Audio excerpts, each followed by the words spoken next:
Alors bonjour les étudiants, je me présente Valérie Segon, c'est moi qui vais vous donner le cours de psychologie du développement et des apprentissages. Alors ceci est un petit tuto pour utiliser les notes de cours qui sont en version numérique avec des liens hypertextes directement accessibles à partir de vos notes de cours. Alors vous constaterez que quand je vous donnerai cours, les images qui seront projetées à l'écran seront exactement les mêmes que vos notes de cours pour éviter les confusions entre des PowerPoint, des présentations, etc. Vous pouvez suivre en amphithéâtre le cours comme si vous le lisiez et vous pouvez également le consulter évidemment à domicile et revoir les vidéos explicatives qui permettent de donner du sens aux apprentissages. Alors, avec ce tuto, on va se focaliser sur le cours de psychologie du développement. Donc voilà, on va cliquer psychologie du développement. Si vous êtes en première année, et vraisemblablement c'est le cas puisque vous regardez cette vidéo, eh bien vous allez cliquer sur B1 débutant. Voilà, alors ici vous avez différentes possibilités, vous avez les notes de cours, vous avez les outils pour comprendre et vous avez aussi la préparation pour l'examen final. Ça je vous laisse l'explorer, vous avez également un tuto pour utiliser le site internet pour le cours de PAPP, mais c'est valable aussi pour les autres cours et donc je vais vous laisser regarder les autres tutos, sinon je risque de m'embrouiller. Alors, les notes de cours, allons-y, voilà. Ici, vous avez les notes de cours avec le syllabus de psychologie du développement, l'objet de ce tuto. Et donc, nous allons y aller maintenant. Vous téléchargez le fichier. Voilà, il va s'afficher.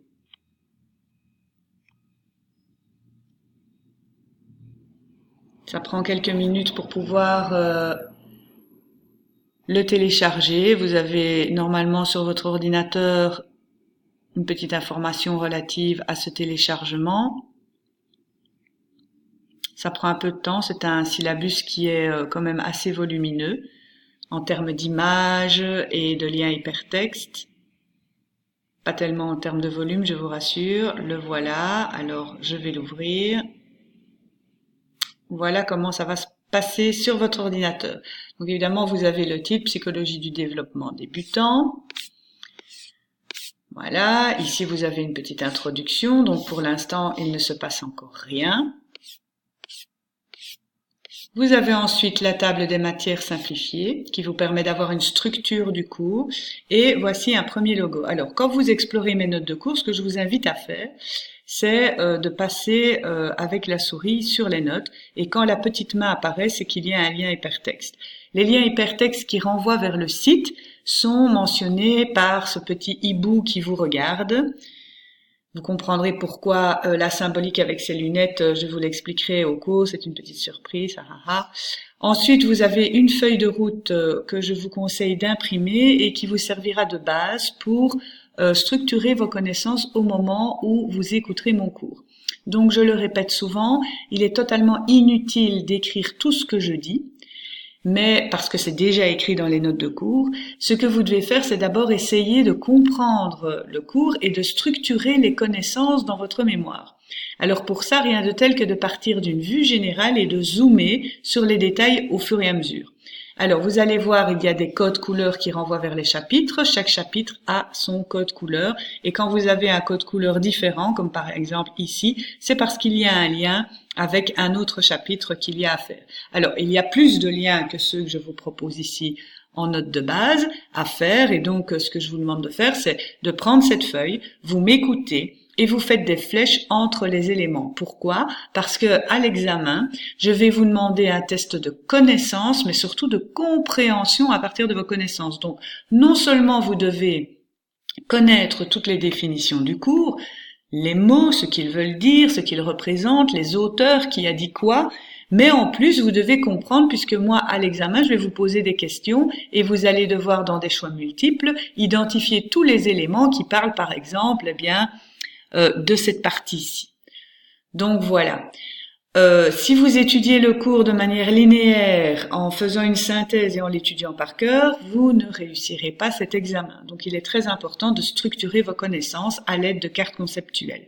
Je sais bien que c'est un exercice un peu rébarbatif dans un premier temps, mais je vous conseille vivement de vous y atteler parce que vous verrez, ça facilitera considérablement vos études tout au long de cette formation de 3 ans. Et même si au départ ça vous paraît un petit peu difficile ou archaïque, c'est normal, on vous a conditionné à travailler autrement dans l'enseignement jusqu'ici, et maintenant on va essayer de travailler d'une manière un peu plus intuitive et naturelle par rapport au fonctionnement naturel de votre cerveau. Donc voilà, je vous expliquerai tout ça en détail durant le cours. Alors on continue, on a le premier chapitre avec le cerveau, on va essayer de voir qu'est-ce qui est conscient, qu'est-ce qui est inconscient, quelles sont les différentes structures dans le cerveau humain qui nous permettent donc de fonctionner. Et vous avez un petit exercice. Alors vous avez un tuto pour réaliser vous-même une carte conceptuelle et ça vous renvoie vers un exercice. Donc ici je vous demande de regarder des vidéos et quand vous avez ce petit hibou, je vous avais dit hop, surprise, c'est qu'il y a quelque chose à regarder. Donc vous avez la vidéo qui s'affiche automatiquement. Pour retourner en arrière, vous cliquez sur le bouton qui se trouve à droite et vous revenez donc dans les notes de cours. Alors, vous avez donc le tuto qui est ici. Et donc, sur la page du site, vous avez aussi la correction de l'exercice. Cet exercice, nous le ferons en classe. Vous avez des petites notes à lire. On va voir matière grise et matière blanche. Quelle est la différence? Je vais vous demander de mémoire de restituer les différentes parties du cerveau pour que vous ayez bien conscience de où se trouve quoi et comment tout ça fonctionne. On va voir ce qu'est un flux nerveux, ce qui se passe dans votre cerveau. Donc les terminaisons nerveuses donc de vos neurones vont jusque dans le bout des doigts. Que vous avez différents types de neurones en fonction de l'endroit dans lequel ils travaillent et en fonction de leur rôle et de leur fonction. Ensuite, on verra un petit résumé sur Maslow. Vous verrez que Maslow, je vais souvent y faire référence. Et là, regardez, pouf, vous avez une petite caméra. Pourquoi? Eh bien, parce que par rapport aux besoins de sécurité, vous cliquez dessus, ça veut dire qu'il y a une vidéo qui vous renvoie donc vers l'enseignement de attendu. Donc voilà, pardon. Donc ici, je reviens en arrière. Normalement, je pense qu'on peut revenir directement sur la page, mais je ne sais plus comment on fait. C'est pour ça que je réfléchissais un peu. Alors, ensuite, voyez ici, de nouveau, vous avez là, ici, eh bien, une petite caméra qui vous explique qui est Freud. Vous avez de nouveau une caméra ici qui vous explique qu'est-ce que les neurosciences. Et c'est vrai que le fait de lire simplement les neurosciences au développement technologique au service de la compréhension du fonctionnement du cerveau ne suffit pas à comprendre tout ce que ça représente. Et donc, vous devez compléter votre étude par les vidéos. Donc ici, vous avez une ligne du temps. Et pareil, si vous passez votre petit doigt, vous allez voir votre souris, pardon, vous allez voir que le petit doigt apparaît. Ça veut dire qu'il y a des vidéos explicatives par rapport à cette ligne du temps. Ligne du temps qui est un gros résumé qu'il faut étudier absolument de l'ensemble des notes de cours. Donc vous devez étudier cette ligne du temps pour avoir des repères temporels pour pouvoir étudier le reste des cours. Et alors, je vous donne déjà des petites vidéos qui vous permettent d'expliquer tout ça. Alors ici, vous avez un petit exercice. Regardez, domaine du développement à compléter. À 2 ans, vous devez chaque fois dire est-ce que le stade symbolique court facilement, monte les marches à la fois. Ceci, eh bien, vous devez me dire que c'est un développement cognitif et ceci c'est un développement physiologique ou physique et donc vous devez faire la distinction entre le développement physique, physiologique et social. Quand vous avez fait ce petit exercice que vous devez faire en autonomie, eh bien vous venez me le montrer pour que je puisse voir si vous ne vous êtes pas trompé. Ici c'est encore quelques notes des repères pour étudier. Alors ici, on va rentrer dans le vif du sujet, dans le chapitre rose, c'est le développement cognitif, autrement dit de l'apprentissage, de l'intelligence, selon Piaget. Alors regardez, ici vous avez une vidéo, et comme vous avez le petit logo ici, ça veut dire que l'exercice que je vous demande à partir de la vidéo, que nous allons faire en classe, eh bien la correction, elle se trouve ici sur le site, vous cliquez, et vous allez arriver sur une page où vous avez toutes les corrections d'exercices. Donc ici, c'est la correction de l'exercice que nous avons vu tout à l'heure avec les deux vidéos. Et ici, vous avez la correction d'encore un autre exercice. Donc à chaque fois que vous voyez le hibou, boum, c'est que vous avez une correction. Et ici, c'est la correction donc de la page sur laquelle nous sommes. Donc voilà.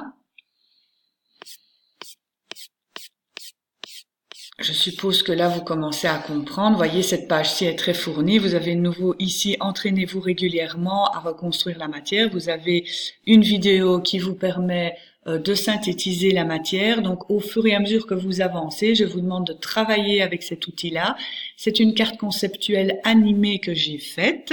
Et vous devez, sur chaque page, essayer de reconnaître les informations, de les expliquer.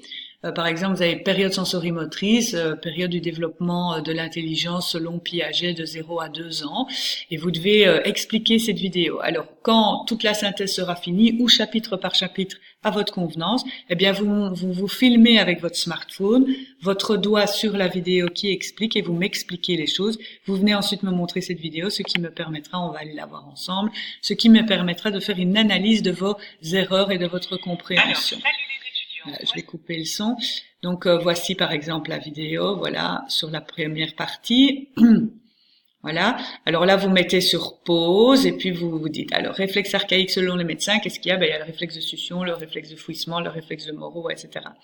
Cheminée restreint selon Piaget, eh bien, il y a les réflexes archaïques plus les 5 sens, l'ouïe, l'odorat, etc. Et ensuite, pourquoi est-ce que Madame Second, vous devez expliquer ensuite pourquoi j'ai organisé les choses comme ça au niveau de l'espace dans ce schéma. Dites, Madame Second a mis les deux l'un à côté de l'autre simplement parce que c'est la même chose. Il y en a un c'est plus au niveau clinique et physiologique, mais ce sont les tests neuro que les médecins font, et il y a une réinterprétation de ces réflexes archaïques qu'on appelle cheminée restreinte selon Piaget. Donc c'est la même chose, sauf que Piaget lui rajoute les 5 sens.